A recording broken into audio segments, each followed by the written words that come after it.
Hi, my name is Yasmin Terehi, and this is Gateways to Awakening, where we host one-on-one conversations with leading experts in wellness, consciousness, and spirituality. On today's episode, I'll be speaking with the founder of Reality Creation, Fred Dodson, who is an author, speaker, and life coach who specializes in helping individuals transform their lives by mastering the art of manifestation and conscious creation. And he's got over 30 years of experience in the field of personal development. He's authored 50 plus books, including my favorites, Levels of Energy and Parallel Universes of Self, which explores the dynamics of energy consciousness and the potential for individuals to shift their reality. And through his workshops, courses, and writings, Fred's inspired countless people to take control of their lives, including me. And I'm so excited to welcome him to the show. So welcome to the show, Fred. Thank you for having me on your show. I'm glad to be here. So, Fred, to kick it off, can you explain, what it means to create reality in your terms and how this differs from kind of other self-help models and methods? Well, creating reality is really simple. Somebody comes to me, tells me what they want, and then we sit down together or stand up together or walk around together and find out how to create it, how to get it, how to manifest it. Whatever it is. You want better numbers in your company, better money in your company. You want to heal from some pain in your leg. That's creating reality. How does it differ from other self improvement? I don't know how it differs. I think I don't put any limitations on what methods are used to create the reality you prefer, as long as they're lawful. And I teach that you can be, do, or have most of what you prefer within certain limitations of physical reality. If you invest attention, action, word, attention, thought, word, action into the direction of what you prefer. So, I love your kind of perspective, at least the way that I perceive it, is that you really, want people to take agency and control over their life. And I think that's, to me, feels very different from other programs and workshops and thought leaders. You really teach that the individual is the starting point, this 0 point, if you will. Can you tell us, what is 0 point? How do we get to a place where we can create from that? I actually assume a different human being than most people. I assume a divine being. So when somebody comes to me, I'm seeing a divine being, a divinely created being with all the potential already there, all the power already there. They don't have to work for it. They don't have to beg for it. They don't have to even pray for it. It's already there. They're made this way. That's what I see when somebody comes to me. That's my 0 point. And most people, unfortunately, don't see themselves that way. I see them that way. And in seeing them that way, I try to help them, of course, when they're with me. And I try to remind them of who they actually are. You're a divine being. You have all these powers and skills that you may not be aware of right now, but you have them just like everybody else. Mm. And they say that, you know, one of the most common beliefs people have is I'm not good, I'm no good, I'm not good enough. That's one of the basic core beliefs people have. And I see the opposite. I see you're more than good enough and you're equipped with the abilities of intuition, energy, telepathy, the ability to manifest, ESP, all kinds of stuff. You're equipped with that from birth, and you can once again learn to use that to your benefit and to the benefit of your fellow humans. Mm. That's beautiful. I love that so much. Seeing people as a divine being. Fred, what is the many worlds theory? I know that that was kind of a big sort of starting point for the book of Parallel Universes of Self. And I have a lot to say about this topic, but just for people listening, they might be new to what this means, and perhaps you can maybe just give us an example. Many worlds theory is something I discussed in my Parallel Universes book, which I wrote 20 years ago. And it assumes that, or to put it in practical terms, I want to talk practically here. What it means for you, in my view, it means that there's different versions of you. With every decision you make, you branch off to a different version. So, what I teach in that book is you can ask yourself what the next higher version of you is, or what the version of you is that is already experiencing all the things you'd like to experience. Let's say you want to experience marriage, you're not married yet. So, there's already, in a parallel universe, there's a version of you that's already married. Can you access that version of you? Or let's say you want to be rich, like most people. Well, there's somewhere out there, there's a version of you that is already rich. Can you access that frequency, access that version of you? And that's the many worlds theory, which is from physics originally. It's a theory from physics based on parallel universes.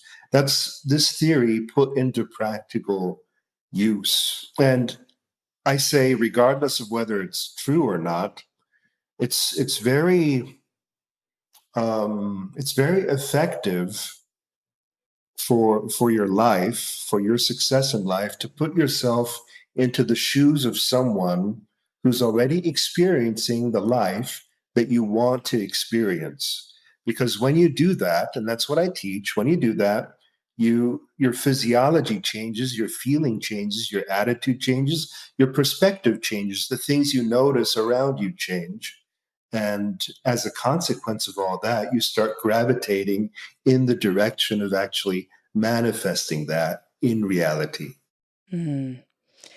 That's Does so. that make sense? Yeah, yeah, absolutely. I think, it's interesting from my own life. I feel like I'm constantly switching into different versions of self. The Yasmin that's in this career, the Yasmin that's in this other career, the Yasmin that lives in this city. And people often say, well, it doesn't seem like you experience time the same way most people experience time. And I found that I have a lot of free time, and yet I'm able to shift into different realities, frequencies, and sort of shift identity. But practically, and I think that maybe something I've noticed that hasn't worked, and I'm curious what you have to say about this, is, in the world of relationships, romantic relationships, for example, I find that I'm in so many different realities that being in just kind of one relationship doesn't feel, I don't know what it is. It doesn't feel maybe exciting enough. Or it feels like I've changed so much and the other person hasn't changed as much. And I'm curious, like, what do you think about situations like that? Well, if you feel that way, maybe you just haven't met that exciting, special person yet. Hmm. Um, are you looking, or have you I, given up? I don't know. I'm open. I mean, the thing is, I meet so many amazing people, but I feel like my energy is shifting so fast and so much that I feel like I move out of, realities pretty fast. And so it's just no longer a match after however long. That's what it feels like. And I've had many serious relationships, but Yeah, this is common to people who are familiar with this kind of stuff. They just grow so quickly. Um, it's lonely at the top, you know. That's a negative belief, I know, but it's you need to find people. There are people like that, and those are the kind of people you need to find. People who are like you. What I've noticed in this scene is that a lot of people assume there's nobody like me. There's nobody that shifts this quickly.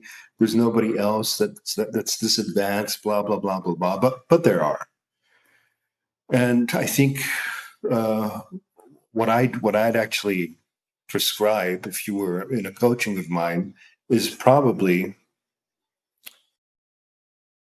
to to assume there are others like me. That's probably the saying I put into my head. There are others like me. Mm. Cool. Because Yeah. yeah, it sounds like you've been with slow people. Yes, yes, yes. Okay, awesome. I love that. Okay, that'll be my new mantra. Amazing. Okay, so back to back to this work, because I really want people to access your work. For me, it's been, I've interviewed over 215 guests, and I feel like you're delivering this message in a way that is very accessible to people, and it makes it fun, so I really appreciate, these practical examples that you're giving us. But what's an example that you've experienced, or maybe someone that you've coached has experienced, in shifting into a different frequency, layer of reality, using this work? Like, what's an example that you could give? So many that the challenge is to choose one. One of the best works I've done is to I helped somebody play the role of being the CEO of a company that he wanted to be the CEO of. And we just slipped into that role and started behaving that way and treating people in a whole different way, because before that he was an employee. Okay. And in due time, he ended up CEO, for example. Um, he had to dress differently. He had to see the company as CEO, treat the company as CEO. He had to learn what the CEO actually does and what he's actually interested in. So we studied the whole thing. We occupied that whole role until the people around him started believing that he would make a good CEO. And that was just one of the best. It took a while, though. I mean, we worked on that for about a year or so. And there's so many examples. In my book, I cite an example, one of the best, where I had this pain, and then I'm lying in bed with this toothache, and I'm out in the middle of nowhere. There's no pharmacies or anything, no dentists. I'm in the middle of nowhere, and the pain is just so intense that I can't read. I can't do anything but lie around in bed. And what I did is I imagined a version of me lying beside me in bed that never had the toothache and never will have the toothache. And it sounds incredible to people and amazing and weird and awesome, but I just rolled over into that version of me and the pain disappeared instantly. So I've taken it to stuff that would sound miraculous to most people. How do you do that? The pain just disappeared instantly, and I knew, hmm, I need to write a book about this. I did. Amazing. I'm like now thinking I should do that, because I had knee surgery on both my knees a long time ago now. But like, what's the version of Yasmin without knee surgery? Yeah. Yeah, that's cool. What about, in terms of some of the most common limiting beliefs? You've done this now for, 25, 30 years, coaching people, working with people. What are some of the common themes that keep showing up time and time again?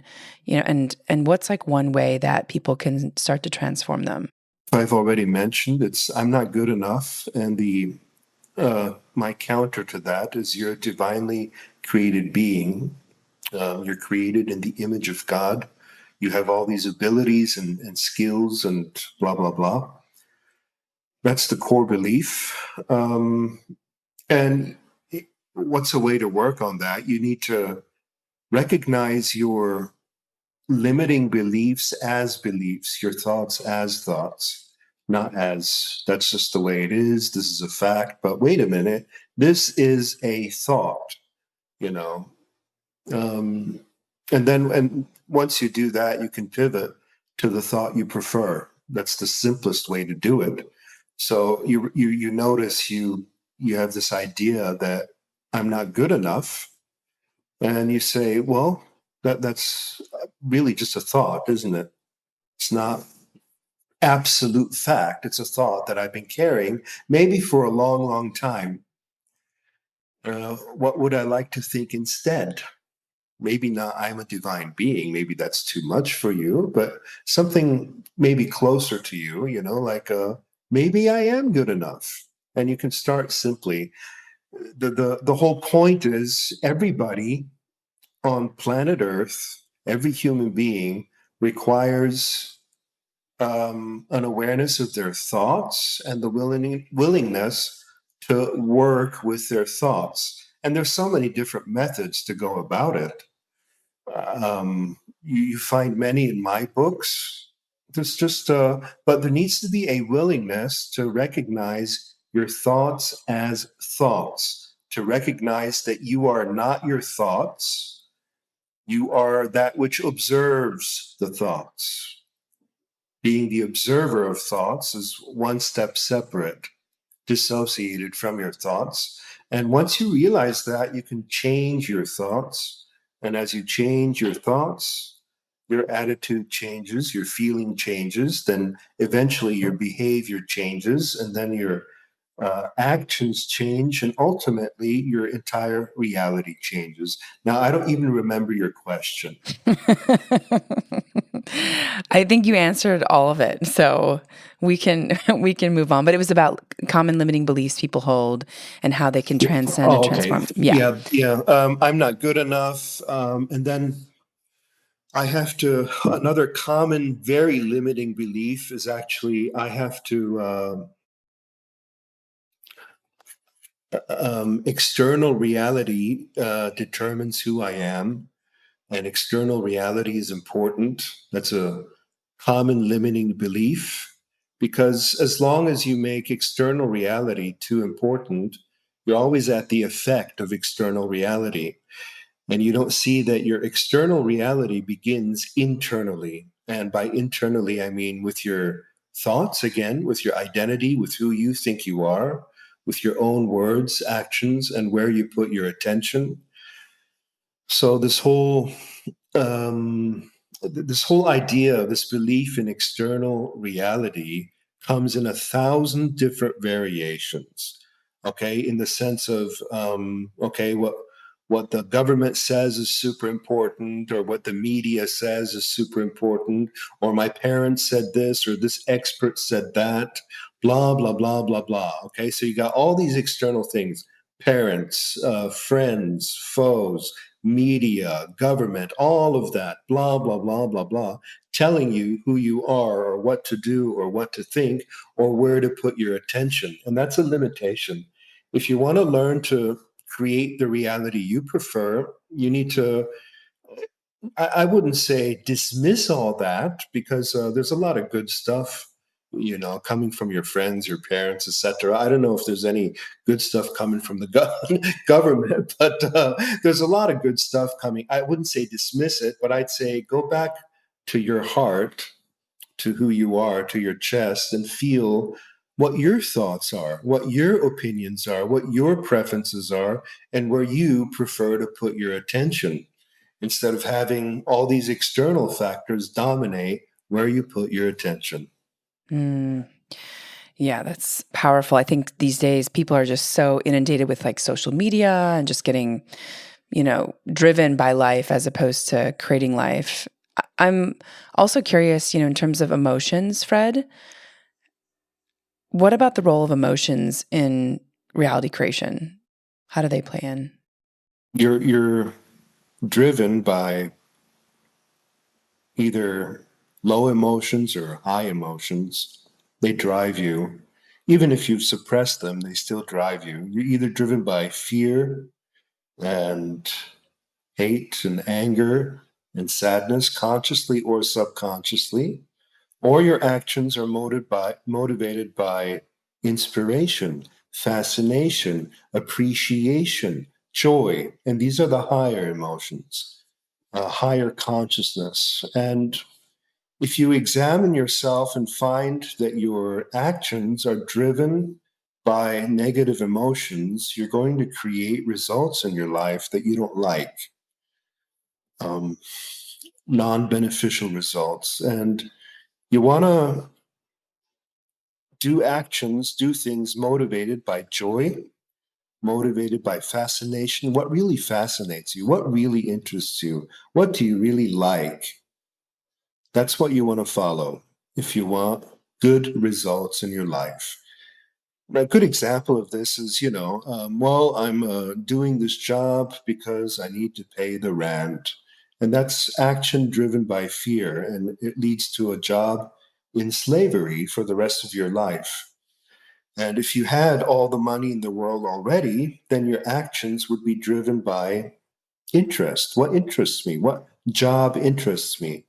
And what you got to do is, this may sound complicated, but before you achieve that freedom, you already have to achieve it inside, where you're already today following things that interest you and not only doing things because you're scared of losing money, for example. Mm, so powerful. Wow. Um, so I want to talk a little bit about, just cognizant of the time. I feel like I have so many questions. I want to just get to the main points here, which Levels of Energy was a great book. For those who are listening, definitely read that one. You talk about how different energy levels affect people's experiences and realities. And I'm curious if you could walk us through, like, what are some of the levels of energy and how can someone raise their energy level to create more positive outcomes in their life? Well, I really mentioned them just now. You got at the lowest, you got shame and guilt, and then a little higher, you got grief, which is higher compared to that. And then even higher, you reach fear. Even higher than that, you reach anger. And the scale is super interesting because you see that is anger good or bad? It depends where you were before. If you were in shame, guilt, grief, fear before, then anger means you're progressing. But if you were somewhere on the rest of the scale, it means you're not progressing. So you got anger and then up to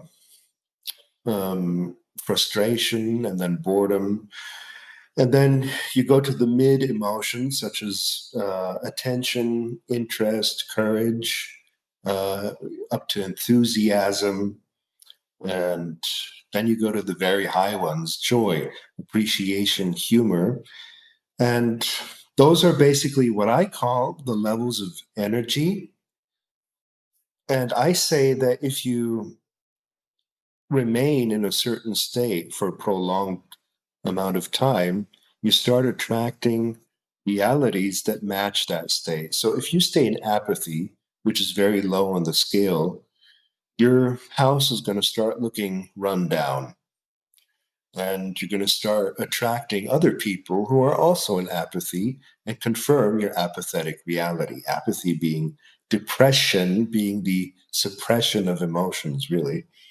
And if you're in a high state, say enthusiasm, with zest for life, loving life, eager to get out there and do it, eager for action, I call it a mid high state.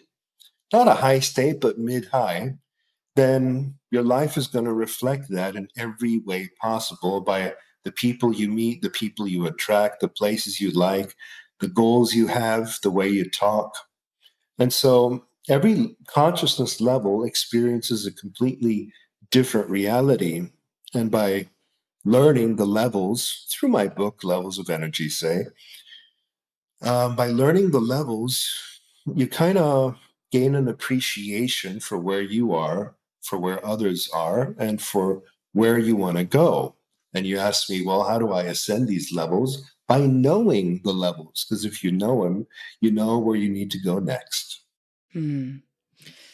Yeah, that's the thing about anger is really powerful because in California, I'm generalizing, of course, but it feels like a lot of people, perceive anger to be this negative emotional state. But when it comes to apathy, depression, shame, guilt, a lot of people who try to get angry are sort of sometimes shamed back into these like lower states of emotion. So I love that you brought that up. I think that's a powerful point. And also just to me, it feels like the powerful move is to be able to kind of surf through all the waves at your own discretion, like to know that you can experience different states as opposed to different states experiencing you, sort Nicely of. said.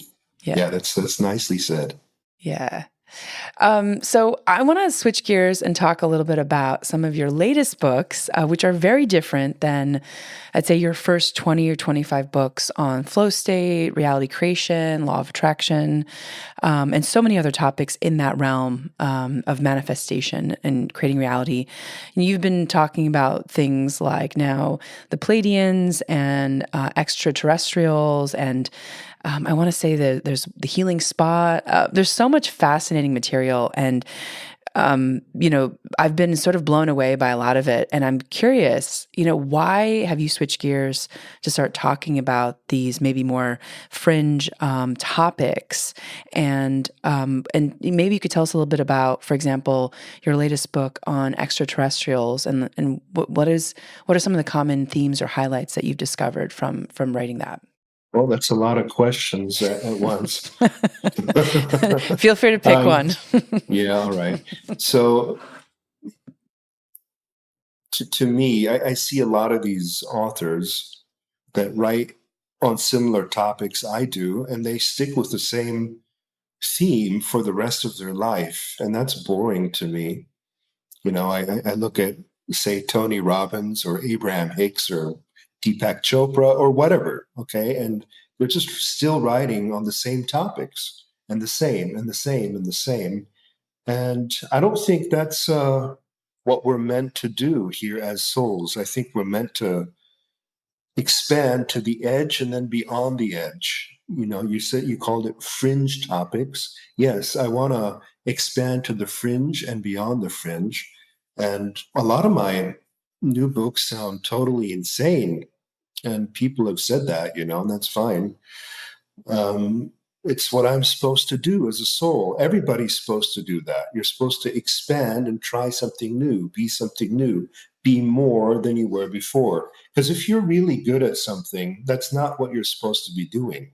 And on earth, people think, okay, since I'm good at this, I'm going to make this my job for the rest of my life. And that's not how it's supposed to work. You're supposed to, if you're good at it, it means you've completed it and need to grow, expand, and move on. And that's why I'm looking into topics that I'm not yet good at, that are way beyond and really hard to discern truth and falsehood in, hard to prove. Challenging topics, like Pleiades and Our Secret Destiny. Another book is called Extraterrestrial Linguistics, where I try to prove that um, all the indigenous people and Native Americans and the Maori of New Zealand, all those people actually spoke ancient German, which is totally unheard of. But I'm trying to do that. I'm trying to um, explore stuff nobody's explored before and then write books about them. And I'm going to keep doing that. And people have complained because they want to see me in the old role. It's like some Hollywood actor. He plays a certain role and then he tries to play something new, and everybody complains and says, no, we know you as this old role. Why are you playing this new role? And that's just the public expectation. But that doesn't matter. You should always follow your heart. Public expectation, external expectation should never matter. Mm-hmm. Mm. It's fascinating. What is something that you found from your research with the Pleiadians, for example? Maybe you could actually tell the audience, like, what does that mean? What's actually going on in the cosmos? I find it's so fascinating. Like, so many of us are so consumed in our day-to-day reality, and not at all aware of just this vast, expansive universe that we live in, or, have spent any time really, connecting with it. So I'm very curious what you found in your research so far, and perhaps you can kind of tell us a little bit about what they are, what are the Pleiadians, and what's going on.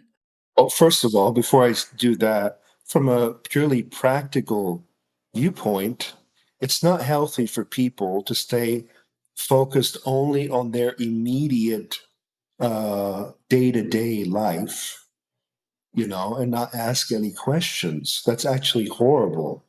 It's there's so Right. many people completely oblivious, and all they care about is where do I get the next paycheck, the next fix, and the next food and the next entertainment, and they don't ask where am I from? What's the context of this reality? What kind of planet am I on? Um, is this a garden? Is this an experiment? Is this a loving creation? Is this a simulation? Is this a prison? What's the context? Who am I? Where was I before? Where am I going after? And a lot of my books explore stuff like that. Books like Lives of the Soul, the Pleiades book, and other books, Levels of Heaven and Hell, awesome book.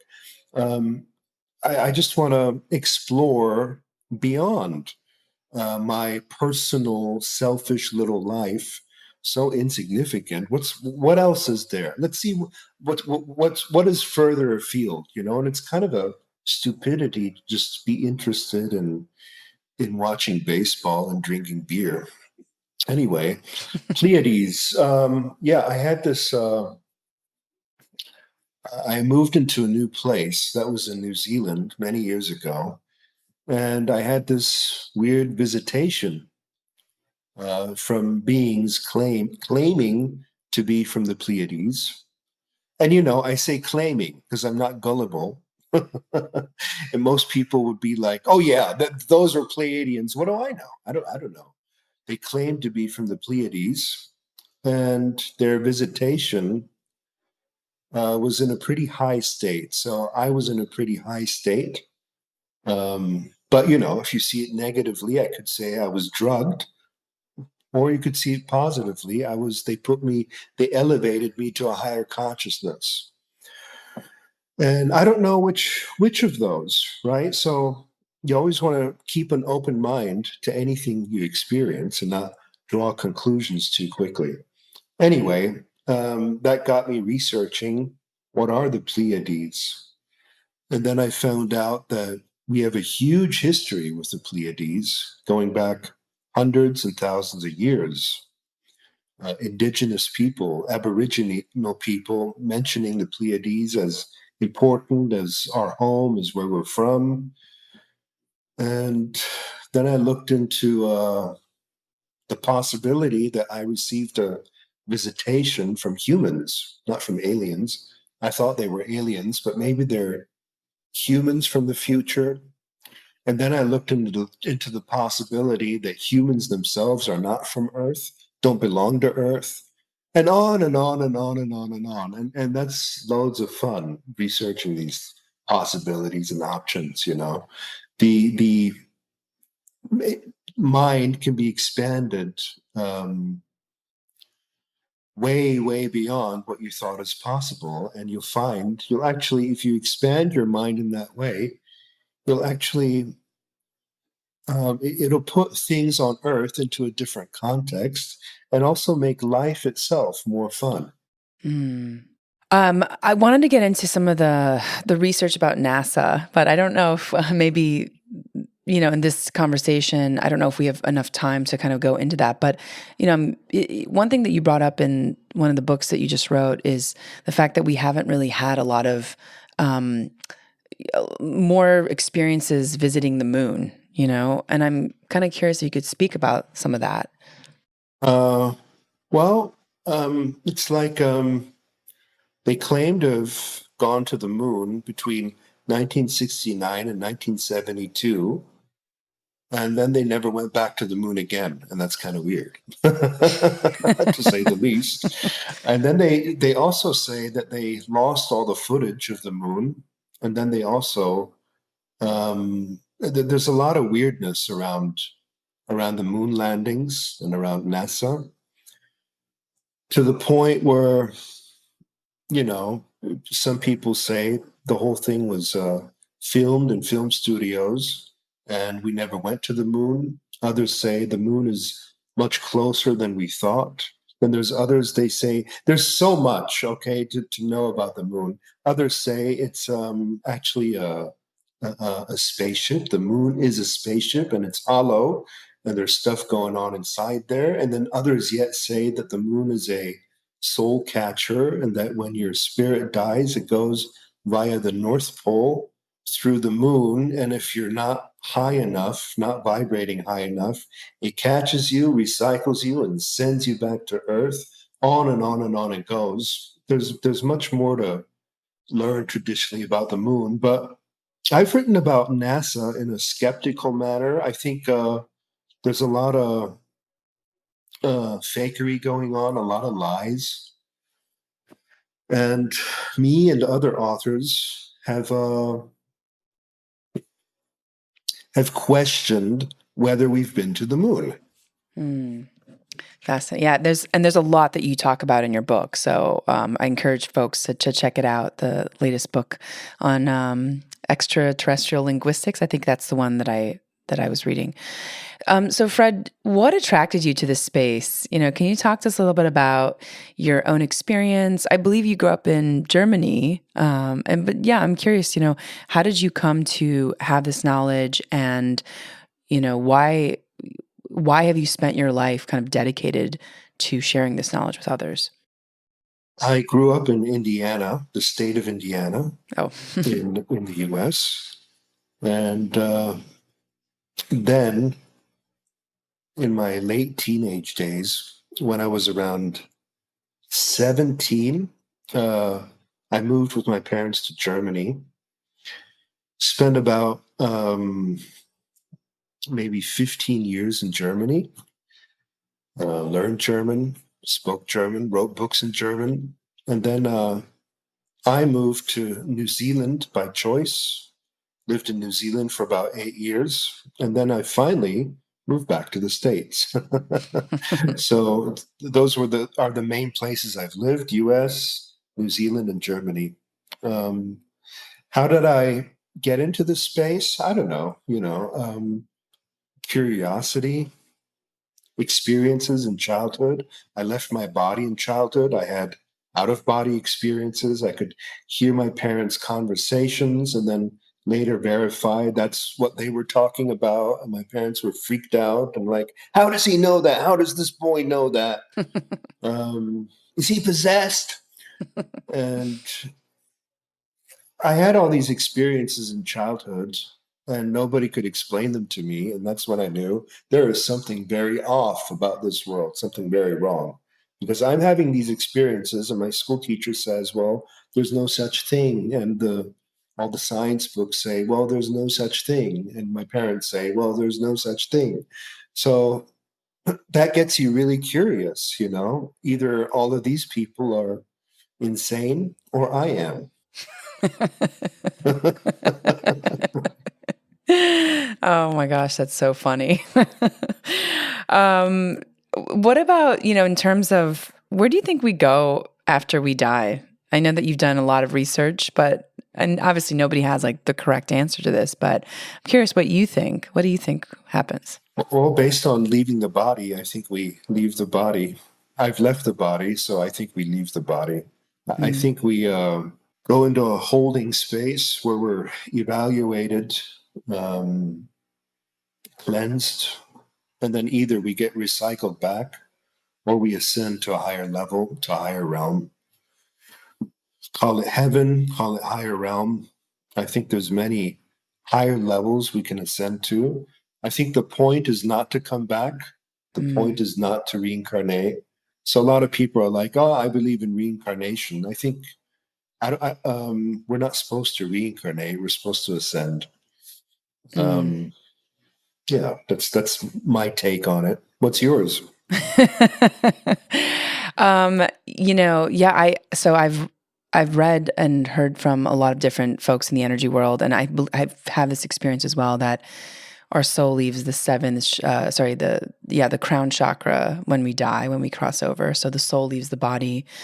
My dad's a physician, so he used to take me to these nursing homes when I was a little kid. So I would see a lot of people sort of at the end of their life.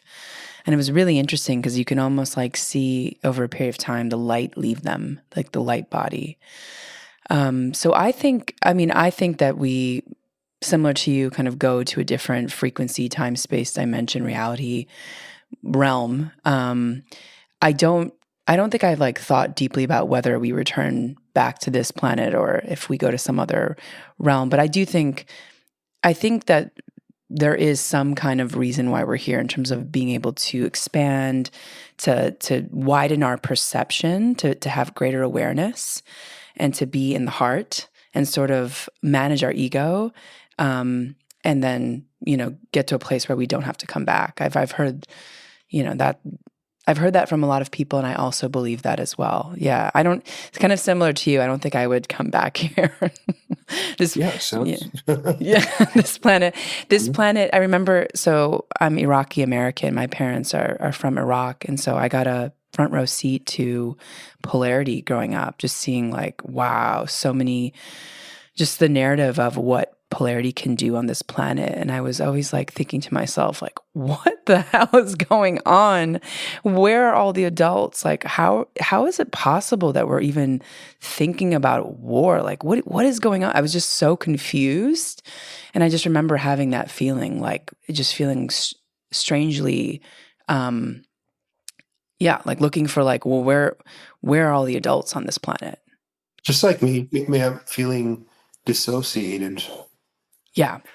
Yeah. Yeah, absolutely. Yeah. And I'm also clairaudient, so I definitely believe in non-local consciousness because I can hear things beyond time space. And that really, shook my world after being very logical for a long time. So, so Fred, what do you think the future of humanity is? Like, where do you think we're going, 10 years from now, 20 years from now? And what should people be kind of thinking about? People would do good to take back their public and political power and bring it more local, do business locally, do politics locally among people you know. And they'd also do good to take back their media because all this social media and also TV media and news media is kind of a hypnosis programming. And it's like somebody else creating reality for you. Reality creation happens through emotions and images and actions and intentions. And if you expose yourself too much to media, you have somebody else creating your thoughts, your ideas, your opinions. And we've reached a point now in society where almost every conversation you hear in public is not these people's actual thoughts, it's thoughts that they've been told to think, implants, it's things the media or social media or some influencer or whatever told them to think, and they're just parroting it. And all this parroting going on is not a good sign. It's not reality creation. It's not living a fulfilled life if you're not coming from your heart and what's uniquely you, but only parroting what other people say. So those are two things I see in the future happening, going becoming more natural, less gullible, less dependent on media, less dependent on politics, more local, more real, less AI. I mean, a lot of people are like, "Yeah, the future is AI." I say, no, it's less AI and it's less computer, less screen, more real life, more community, and we're advancing in consciousness, so good things are going to happen. We're always advancing in consciousness. I think good things are going to happen. I'm optimistic for the future, because people are willing to have conversations like we're having right now, and normal people are willing to have them. It's not just people like you and me anymore. It's my hairdresser who's willing to have these conversations. It's your average Joe. It's your car mechanic. People's minds are more expanded than they used to be. That's for sure. I know this because I've been working in the field for 30 years, and I can easily fill a room of people on these topics now. Very easy to do. I could do it anytime. And in the 90s, it just wasn't that way. It was very hard to have these conversations. Yeah. Yeah. I've actually seen this just with the show over the last 4 years. The people that are listening are, initially they were like, this is insane. And now they're like listening to all the shows. So it's what has surprised you the most, looking back on your 30 years, could be about humanity, about this world that we're in, but I'm just kind of curious, what has kind of surprised you the most on this journey? Well, what surprised me the most is that the stuff that I knew in childhood is actually true. So I knew certain things in childhood, but I dismissed them for a long, long time. And people are asking me, why have your books gone in this weird direction? They've gone in the direction of stuff I knew as a kid that I should have already written way, way long, long ago. But I went into this more adult path, and I dismissed a lot of things wrongly and tried to keep it real, so to speak, and keep it.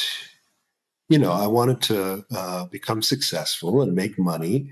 And if you want to become successful and make money in those days, you couldn't talk crazy. So I didn't. That surprised me the most, that everything that I knew as a kid turned out to be true. Yeah, that's cool. Wow. I should have trusted it. Mm-hmm. What is your kind of main takeaway for our audience as like a final point? What do you want to tell our listeners about their well-being, their wellness? What's your call to action for people to do today? My call to action to you is get in physical shape. Get in mental shape. Take control of your attention. Ask yourself, where's my attention right now? And where would I like it to be? You can ask yourself that on a daily basis. Is my attention where I want it to be? Is my attention on what I prefer? So that's number one, physical shape. Number two, control of your attention. Number three, live your life from your chest, from your heart, not so much from your mind. Treat people kindly and with compassion, no matter what level of development they are on. Period. Beautiful. Amazing. Fred, thank you so much for your time. And where can people find you? Where's if you could share a link with your website and where you are online? The website is realitycreation.org. Amazing. And they can find your books on Amazon and is that? Well, they find my books on the website, realitycreation.org. Just click on books. You can also find loads of free videos on YouTube. That's YouTube at Reality Creation Coaching. And basically, you'll find a lot of free stuff and a lot of paid stuff. But there's plenty of free stuff out there that'll get you sorted. Yes. Yes. I think I listened to a ton of videos before I went into the membership model, which has so much great information. I could spend like a lifetime reading through it and re-listening to it. So Fred, thank you so much for your time. Thank you for what you do. For our audience, thanks for joining and for listening. In this episode, we learned about reality creation and so much more with Fred Dodson. And you could tune in to Gateways to Awakening, where we host one-on-one conversations with leading experts in wellness, well-being, and spirituality. Thanks again. What would you like to see change in your life? And what is the biggest obstacle that you're facing now? I run a 5-week program at the Inner Knowing School for serious individuals who are ready to take the next step in their personal and professional lives. I will personally be coaching a small group of individuals, a number of practical tools and frameworks for creating an intuition practice and for self-mastery. You can find more at theinnerknowingschool.com. I have a master's certification in intuition medicine, and I've condensed 10 plus years of experience and research navigating how to harness your energy and intuition in an easy to access live curated course. Now, as someone who's helped countless creatives, entrepreneurs, and many who are just plain stuck, open doors of possibility they never thought existed, I've seen this strategy transform people's inner states and external reality. And the best part is that you'll skyrocket your output and unlock your creative genius. I'll work with you weekly live to overcome your limiting beliefs and show you how to manage your energy instead of your time. I'll teach you how to create clarity, processes, develop your intuition based on some of the top tools and frameworks that I've developed, and you'll get access to guided meditations and visualizations not available anywhere else. This method is so effective that even if you don't have that much time, or if you think that you might not be ready, this will work for you. You can check out the link in the show notes to join the waiting list, and you can check out what past clients had to say about the program. Wishing you all many blessings ahead.